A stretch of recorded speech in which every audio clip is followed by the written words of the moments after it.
a very, very famous question that is asked about the Chanukah story. It's one of the most famous questions in halachic literature.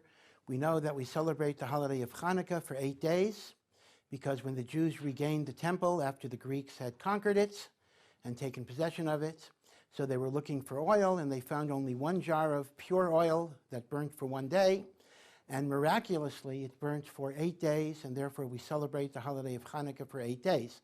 The question is, given the fact that there was enough oil to burn for 1 day, the miracle of Chanukah is simply the extra 7 days. If that is the case, Chanukah ought to be a 7-day holiday rather than an 8-day. Why do we celebrate Chanukah for 8 days? This, as I say, is one of the most famous questions in halachic literature. There are at least 500 answers to this question because, in fact, I have a sefer that has 500 answers. Time will not allow 500 answers, but I just want to give you one answer that I think could be very, very relevant to the life that we live and the predicaments that we face in the 21st century as we are looking towards the Mashiach. The Jewish people were fighting the Yevanim. One has to recognize that our struggle against the Greeks was not for political or materialistic reasons. In fact, the Greeks were relatively benign. The Greeks were willing to give the Jewish people full civil and political rights, economic privileges, as long as we would give up our uniqueness, as long as we would assimilate, as long as we would participate in Greek culture and Greek religion, we would be treated with all equality given to all citizens. The fight of Chanukah was not one of politics. The fight of Chanukah was to establish the primacy of Torah, to establish the unique role of the Jewish people, to fight against assimilation and intermarriage and violation of the Torah. It was a religious struggle that needed to be military simply because if we would not follow the Greek religion, if we would not abandon the Torah, the Greeks would destroy us physically. But there was no need for a physical struggle had we agreed to the assimilation. The Jewish people, many of them went along with this plan. We don't realize that the enemies against the Hasmonean struggle were not simply the Greeks. Many, many Jews, and perhaps a majority of the Jews, were basically saying to the fanatical Hasmoneans, why are you so old-fashioned? Why don't you go with the plan? Why don't you adapt yourself to the new realities of society? Become a citizen of the world and a Jew in your home, to paraphrase something that was said in the 19th century. And that small fanatical group, and I put fanatical, of course, in quotation marks, who basically said, we are not going to compromise. We are going to stand for the Torah. We are going to assert the uniqueness of the covenants that God has with the Jewish people.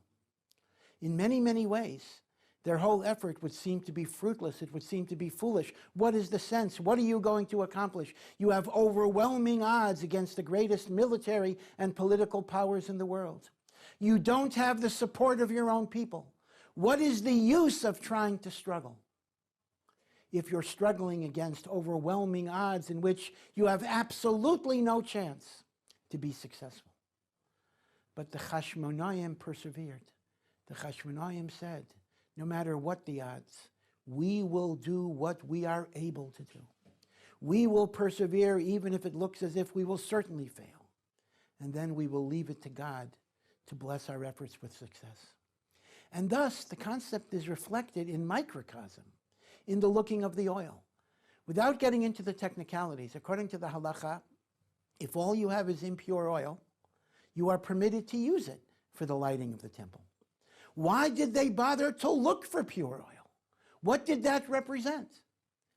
And that represents the idea that when you are given a choice between purity and impurity, you do what you can, even if that choice seems hopeless, fruitless, and devoid of any potential for victory. So the miracle of the first day of Hanukkah was not that the oil burnt, but that they bothered to look for it in the first place.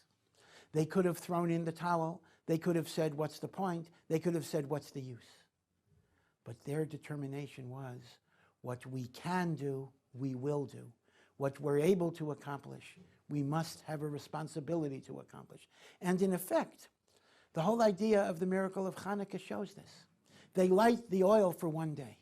But what is the use of lighting oil for 1 day if the next day it's not going to last? Why even bother to dispel the darkness of day one? if day 2, 3, 4, 5, 6, 7, 8, nothing's going to happen. And yet, what does Hanukkah say? You do what you can. And only if you do what you can, does God then bless your efforts beyond that which you thought was possible. A little historical note. People often think that the miracle of the oil was the end of the struggle against the Yevanim, against the Greeks. That actually is not true. We captured the temple, and we dedicated the temple. That, of course, was extremely important. But the war against the Greeks lasted for another 25 years. The miracle of Hanukkah is towards the beginning of the armed struggle, not towards the end. And if you look at it that way, you see something very moving and very powerful. God is assuring a beleaguered people, don't give up, don't lose hope. Do what you can, even if the odds seem to be overwhelming, because the little bit of oil that you lit should only have burnt one night, but it burnt for 8 days. So too, the struggle against overwhelming odds, being opposed by the greatest military and political force in the world, being opposed by the majority of your own people. But if you persevere, God will bless your efforts beyond which you thought was possible. The miracle of the oil was the miracle that gave them reassurance and comfort and resilience and courage to continue that struggle for, as I say, a quarter of a century further into the future. There are many types of darknesses in the world. There is the darkness of ignorance, the darkness of despair, the darkness of violence, Islamofascism, nuclear war. And I, as a Jew, all of us as a Jew, we get up every morning and we wonder, what possibly can we do to bring light to the world? My few mitzvot, my little bit of Torah study, how is that going to make a difference? How will that little bit of insignificant light dispel the massive darkness that covers the world, that brings the world to the brink of destruction, physically, psychologically, and spiritually? But the lesson of Hanukkah is that even if, from the perspective of the human understanding, your efforts seem puny, insignificant, and meaningless, if you do what you can to dispel that darkness, God will bless your efforts with a success beyond which you thought could have been possible. Hanukkah is the message of the light that dispels the darkness. Every Jew must be a lamplighter. Every Jew must shed that light. May God merit that we discover the light that is within us and that we be able to share that light and dispel the darkness in the world. Thank you.